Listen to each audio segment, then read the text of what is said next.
Hello everyone, स्वागत है आप सभी का हमारे इस एजुकेशनल यूट्यूब चैनल जिसका नाम है कॉमर्स नॉलेज ग्रुप। मैं हूं प्रोफेसर दिशिता सेतिया और हम पढ़े 12th स्टैंडर्ड का new syllabus of subject organisation of commerce and management, जहाँ पे हम कवर करें चैप्टर नंबर 4 बिजनेस सर्विस। और आज हम स्टार्ट करेंगे with the second part of functions of commercial bank, that is secondary function of commercial bank. So last video में आपने primary function of commercial bank को समझा था। अभी हम स्टार्ट करेंगे with the secondary function of commercial bank. And yes, if you are new to my channel then don't forget to like, share and subscribe to my channel and इसी तरह प्यार and support देते रहिए and even on your notification bell icon so that latest video मिलता रहे। So let's start with our topic that is secondary function of commercial bank. अभी secondary function of commercial bank is divided into two parts, that is one is your agency function and second is your utility function. So secondary function is divided into two parts, one is your agency and second is your utility function. अभी agency function का मतलब क्या होता है? अभी as a agent bank role play करता है। एक एग्जाम्पल से समझते स्टूडेंट्स। फॉर एग्जाम्पल जो बड़े बड़े बिजनेसमैन होते लाइक टाटा, अंबानी से नॉन, वो खुद का इलेक्ट्रिसिटी बिल पे करते हैं क्या? वो खुद का प्रीमियम पे करते हैं क्या? डेफिनेटली उनके पास इतना टाइम नहीं होता है, तो वो सब काम उनके बदले कौन करता है? Yes, the answer is bank. It means can be say bank is acting as a agent for all big businessman. Yes or no? Bank is acting as an agent for all big businessmen as well as for our individuals. हमारे जैसे जो individuals होते जिसके पास time नहीं होता है, तो वो जो काम है वो कौन करेगा? हमारे लिए बैंक करेगा। So bank is acting as a agent for all individuals. So उसी को हम नाम क्या देंगे? Agency function. उसी के साथ अगर हम देखेंगे बैंक हमें काम तो करके देता है, बट कोई भी काम फ्री में करता है क्या स्टूडेंट्स? Definitely no. तो बैंक हमें क्या करेगा? हमारे से सर्टेन कमीशन लेगा। So we have to give certain amount of commission in the terms of charges to the bank, but definitely bank हमें काम करके देगा। सो फर्स्ट ऑफ ऑल हमें ये समझना होगा कि एज अ एजेंट हमें बैंक कौन से काम करके देता है। So let's understand with the agency function of secondary functions of commercial bank, जिसमें पहला पॉइंट होगा पीरियोडिक कलेक्शन एंड पेमेंट्स। क्या पॉइंट है? पीरियोडिक कलेक्शंस एंड पेमेंट्स, मतलब बैंक पैसा कलेक्ट करेगा एंड बैंक पैसा पे भी करेगा। एग्जाम्पल से समझते, अमाउंट कलेक्शन कौन सा होगा? फॉर एग्जाम्पल आपने किसी को लोन दिया होगा, उसका इंटरेस्ट कलेक्ट करना होगा। फॉर एग्जाम्पल आपने किसी को फ्लैट रेंट पे दिया है, उसका रेंट कलेक्ट करना है, तो ये सब क्या होगा? कलेक्शन होगा। या फिर हम पेमेंट अगर कंसीडर करेंगे तो कंपनी को डिविडेंड देना है शेयर होल्डर को, तो कंपनी को डिविडेंड पे करना है। कंपनी को इलेक्ट्रिसिटी बिल पे करना है, हमें इलेक्ट्रिसिटी बिल पे करना है, टेलीफोन बिल पे करना है, हमारे जो ऑनलाइन पेमेंट्स है वो हमें करने हैं, तो उसके बदले कौन करेगा?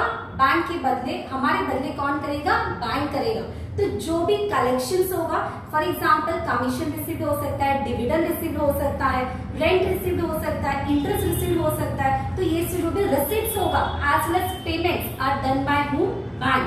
तो एक सिंपल सा तरीका है, जो भी पैसा कलेक्ट होता है वो हमारे बदले बैंक करके देगा, और अगर पेमेंट भी करना है तो भी कौन करके देगा? बैंक करके देगा। तो in short receipts and payments are done by whom? Bank on behalf of customers. इसी का मतलब है बैंक हमारे लिए कैसा एक्ट कर रहा है? एज अ एजेंट एक्ट कर रहा है। समझ में आया स्टूडेंट्स? बट डेफिनेटली हमें कुछ ना कुछ कमीशन देना होगा। सेकेंड पॉइंट अगर हम समझेंगे पोर्टफोलियो मैनेजमेंट। अभी तक पोर्टफोलियो मैनेजमेंट समझने से पहले आपको समझना होगा पोर्टफोलियो का मतलब क्या है। तो किसी को पता है students what you mean by portfolio? If yes then do mention in comment box. Portfolio का मतलब होता है shares, debentures and bonds. Portfolio हमेशा अगर टर्म आता है तो आपको याद रखना है students, shares, debentures and bonds. अगर एज अ इंडिविजुअल हमें नॉलेज नहीं है कि कौन सा शेयर खरीदना है, कब हमें शेयर्स बेचने हैं, म्यूचुअल फंड्स में हमें इन्वेस्ट करना है, बट हमें नॉलेज नहीं, तो वो सब काम कौन करके देगा? Yes, that is bank. तो हमारे बदले शेयर्स खरीदना, हमारे बदले डिबेंचर्स खरीदना, हमारे बदले शेयर्स बेचना, जो भी शेयर्स में ट्रेडिंग होता है, buying and selling of shares, debentures, bonds, that is securities are done by whom? That is bank. So bank हमारे बदले क्या कर रहा है? ट्रेडिंग कर रहा है इन सिक्योरिटीज, और उसी को हम नाम क्या देंगे? Portfolio management. बिकॉज पोर्टफोलियो का मतलब ही क्या होता है? Shares, debentures and bonds. So all trading management regarding shares, debenture, bonds is considered as portfolio management. Third point that is fund transfer. ये तो बहुत सिंपल है। फंड ट्रांसफर मतलब ट्रांसफर ऑफ फंड्स, यस और नो? फंड ट्रांसफर मतलब क्या होगा? Transfer of funds. Transfer of funds कहाँ से? From one account to another account, yes or no? From one bank account to other account, from one branch to other account is called as a fund transfer. जैसे हम एक account से दूसरे account में पैसे transfer करते, electronically fund transfer करते, तो ये भी फैसिलिटी कौन करके देता है? हमें बैंक करके देता है। सो इन शॉर्ट हमें बताना होता है बैंक को कि पर्टिकुलर डेट के थ्रू हम क्या कर सकते हैं? फंड ट्रांसफर कर सकते हैं। सिंपल एग्जांपल हम ले सकते हैं कि अगर हमें किसी को ऑनलाइन ट्रांसफर करना है, that is on 5th of every month, तो बैंक क्या करेगा? 5th ऑफ एवरी मंथ वो पैसा ट्रांसफर करके देगा। So in short transfer of funds is done by whom? Bank on behalf of customers. Point number 4 that is dematerialisation. अभी ये भी कंसेप्ट आप आगे जाके लर्न करोगे in other subject that is SP. अगर डीमटेरियलाइजेशन लेंगे तो it is called as a your जो सिक्योरिटीज होता है वो कन्वर्ट किया जाता है in electronic format. Your securities are converted into electronic format. अभी सिक्योरिटीज में क्या आएगा? तो your answer will be share certificate. Ancient time पे सिंपल एग्जांपल, कोई भी पर्सन शेयर खरीदता है तो उनको एज अ प्रूफ क्या दिया जाता है? Share certificate. एंशिएंट टाइम में जो शेयर सर्टिफिकेट दिया जाता था वो पेपर फॉर्म में होता था, हार्ड कॉपी होता था, बट जो अभी शेयर सर्टिफिकेट दिया जाता है वो किसमें होता है? डीमटेरियलाइज्ड फॉर्म में, मतलब इलेक्ट्रॉनिक फॉर्म में, कंप्यूटराइज्ड फॉर्म में। उसी को हम नाम क्या देते हैं? डीमटेरियलाइजेशन। मतलब your share certificate, your securities are converted into electronic format. Okay students, तो ये फैसिलिटी भी कौन देता है आपको? बैंक करके देता है। इलेक्ट्रॉनिक कन्वर्शन आपको बैंक करके देता है। सो ये भी एज अ एजेंट बैंक हमारे लिए रोल प्ले करता है। Next point that is forex transaction. Forex का मतलब होता है फॉरेन एक्सचेंज ट्रांजैक्शन। फॉरेक्स का मतलब क्या होता है स्टूडेंट्स? फॉरेन एक्सचेंज ट्रांजैक्शन मतलब in short exchange of funds from one country to another is done by whom? Bank. Agency functions के थ्रू बैंक क्या करता है? दैट इज जो भी करेंसी एक्सचेंज करना होगा, अगर हम एज अ विजिटर कहाँ पे जाते, एज अ टूरिस्ट हम कहाँ पे जाते, तो यस डेफिनेटली हमें क्या लगता है? फॉरेन करेंसी लगता है। अगर हम ट्रेड करते तो भी हमें फॉरेन करेंसी लगता है, हम एक्सपोर्ट इंपोर्ट करते तो भी हमें फॉरेन करेंसी लगता है। तो in short exchange of currency from one account to another account, from one bank to another bank is done by whom? Bank. But इसके लिए अगर हम और एक पॉइंट लेंगे तो डेफिनेटली हमें RBI that is reserve bank of India उसका परमिशन लेना होता है। सो यहाँ पे हमने कंप्लीट किया students that is one part agency function, जिसमें हमने समझा कि बैंक कस्टमर के लिए, पब्लिक के लिए, बिजनेसमैन के लिए एज अ एजेंट काम कर रहा है, और कोई भी एज अ एजेंट काम करता है तो उसको क्या मिलता है? कमीशन मिलता है। तो उसी तरह से as a customer we will provide certain amount of commission to the bank for all these facilities which are provided by bank. Now second part हम लेंगे that is utility function. Utility का मतलब होता है एक्स्ट्रा सैटिस्फैक्शन। आपने economics में पढ़ा होगा second chapter that is utility analysis. Utility का मतलब ये क्या होता है? Extra satisfaction. Any commodity which give you extra satisfaction is called as a utility। वो आपने इकोनॉमिक्स में पढ़ा होगा। अगर हम बैंकिंग सिस्टम में कंसीडर करेंगे तो यूटिलिटी फंक्शन का मतलब होगा बैंक आपको एक्स्ट्रा फैसिलिटीज प्रोवाइड करे। अभी बैंक ऐसे कौन से फैसिलिटीज प्रोवाइड कर रहा है, आइए देखते हैं। जिसमें पहला पॉइंट होगा issue of draft and cheque. क्या मतलब होगा? Issue of draft and cheque. अभी आपने सुना होगा DD that is demand draft, और चेक तो सभी को पता होगा। सो पहले ये समझते स्टूडेंट्स कि ड्राफ्ट और चेक में डिफरेंस क्या होता है। बहुत जिनको पता नहीं होगा कि ड्राफ्ट क्या होता है और चेक क्या होता है। Let's understand. First of all cheque. अगर चेक आपको किसी को देना होगा तो डेफिनेटली आपका बैंक में अकाउंट होना चाहिए, राइट। डेफिनेटली बैंक में अकाउंट होना चाहिए, वही बैंक में अकाउंट होना चाहिए जिस बैंक से आपको चेक देना होगा। It means cheque can be issue to other person only from that particular bank अगर आपका अकाउंट है तो। फॉर एग्जाम्पल, एक एग्जाम्पल लेते स्टूडेंट, समझते आराम से, ध्यान से समझते। ड्राफ्ट जो होता है, डिमांड ड्राफ्ट होता है, वो कब यूज किया जाता है, चेक कब यूज किया जाता है। जब डिमांड ड्राफ्ट का अगर एग्जाम्पल लेंगे तो यूजुअली जो भी पेमेंट्स करने होंगे, जो यूनिवर्सिटीज के पेमेंट्स करने होते हैं, उसके लिए ज्यादातर डिमांड ड्राफ्ट यूज किया जाता है।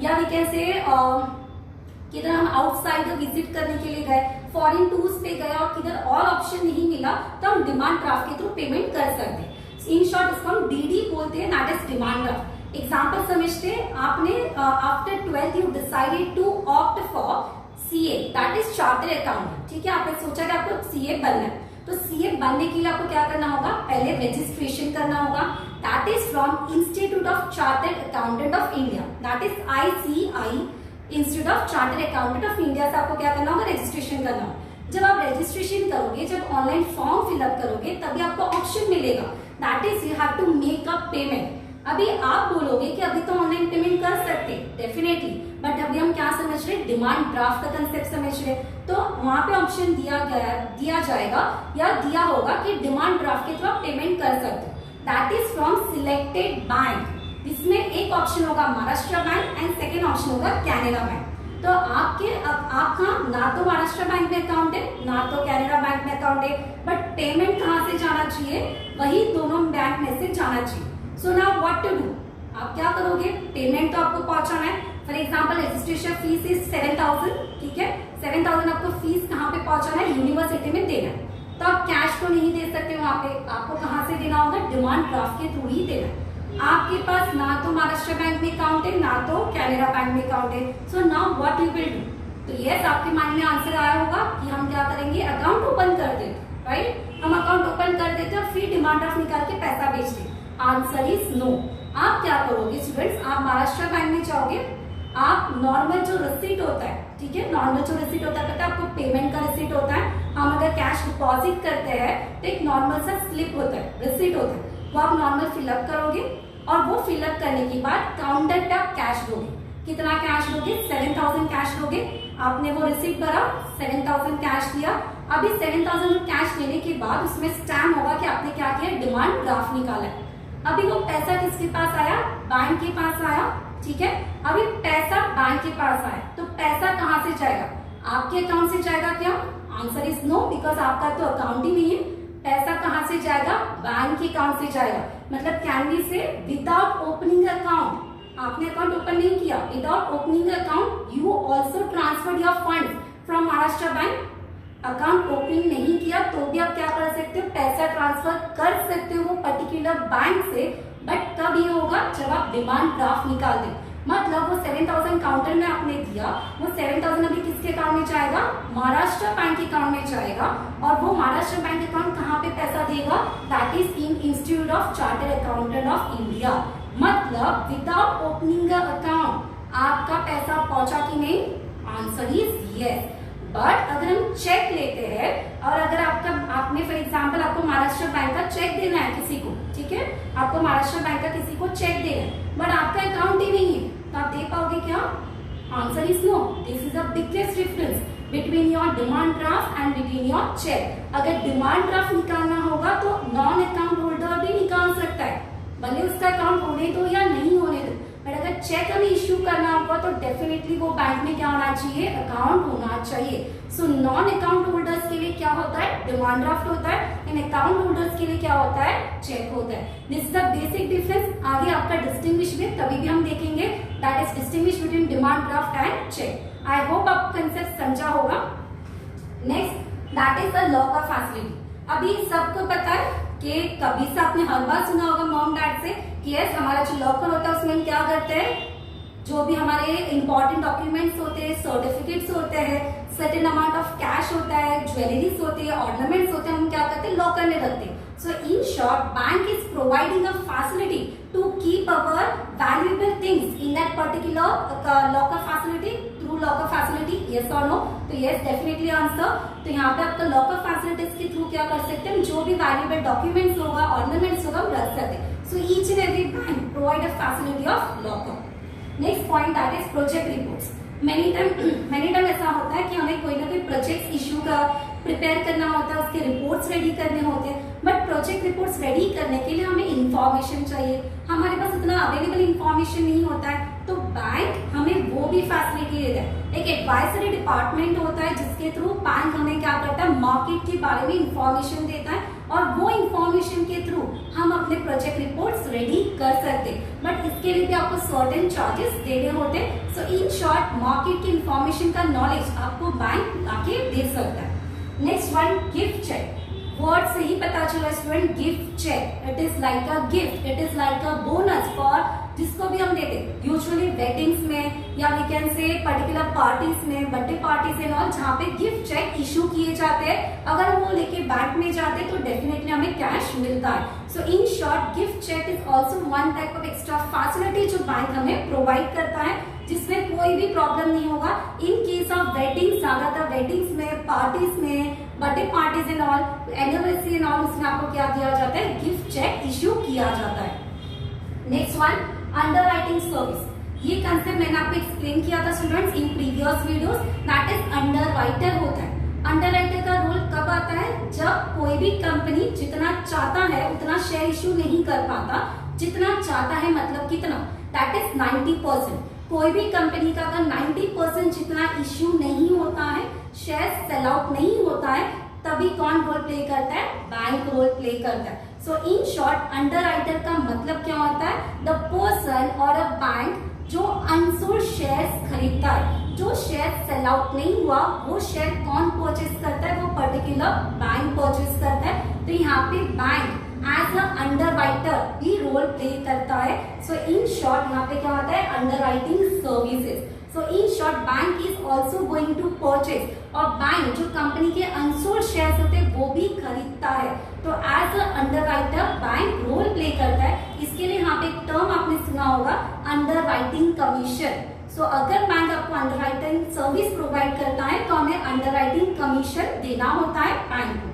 And the last one that is gold related service, जहां पे हम लेंगे गोल्ड लोन हो सकता है, गोल्ड में इन्वेस्टमेंट हो सकता है, इन शॉर्ट एक्सचेंज ऑफ गोल्ड हो सकता है, ट्रेडिंग ऑफ गोल्ड हो सकता है। सो ये फैसिलिटीज भी हमें कौन प्रोवाइड करता है, बैंक प्रोवाइड करता है। So in short utility extra service, utility extra satisfaction, utility extra facility provided by the bank. तो उसमें आपको समझना है कि ड्राफ्ट या चेक इश्यू करना जिसमें हमारा पेमेंट हो सकता है, लॉकर फैसिलिटी जिसमें हमारा वैल्यूएबल डॉक्यूमेंट्स, ज्वेलरी, ऑर्नामेंट्स हम रख सकते हैं, ये फैसिलिटी प्रोवाइड करता है। प्रोजेक्ट रिपोर्ट जिसमें हमें हेल्प होता है इंफॉर्मेशन के लिए। गिफ्ट चेक जो अगेन एक हमारे लिए गिफ्ट होता है, जो चेक के थ्रू हमें मिलता है, जिसमें कोई भी प्रॉब्लम नहीं होता है, हमारा पूरा एडवांटेज होता है, बेनिफिट मिलता है। अंडरराइटिंग सर्विस जो इन केस हमारे शेयर सेल आउट नहीं होते तो वो underwriting as a bank role play करता है। The last one gold related जो जहाँ पे एक्सचेंज ऑफ गोल्ड होगा, ट्रेडिंग ऑफ गोल्ड होगा, ये सब किया जाएगा। सो इन शॉर्ट हमने कौन सा क्वेश्चन कंप्लीट किया students, secondary functions of commercial bank, which is again important question for 8 marks as well as for short notes. अगर आप समझोगे स्टूडेंट्स, आपको लगता होगा कि हम हमेशा बोलते कि इंपॉर्टेंट क्वेश्चन, यस अगर हमने ऐसा बोला तो उसके पीछे वैलिड रीजन स्टूडेंट्स। आप कोई भी बोर्ड का पेपर देख लो, आपको बैंकिंग के जितने टॉपिक्स है 100% बोर्ड एग्जाम में मिलेंगे। That is types of bank, functions of commercial bank, all this questions are most repetitive question. So do study well. If any doubt, let me know in the comment box. And thank you all my viewers and subscribers who have supported me till now.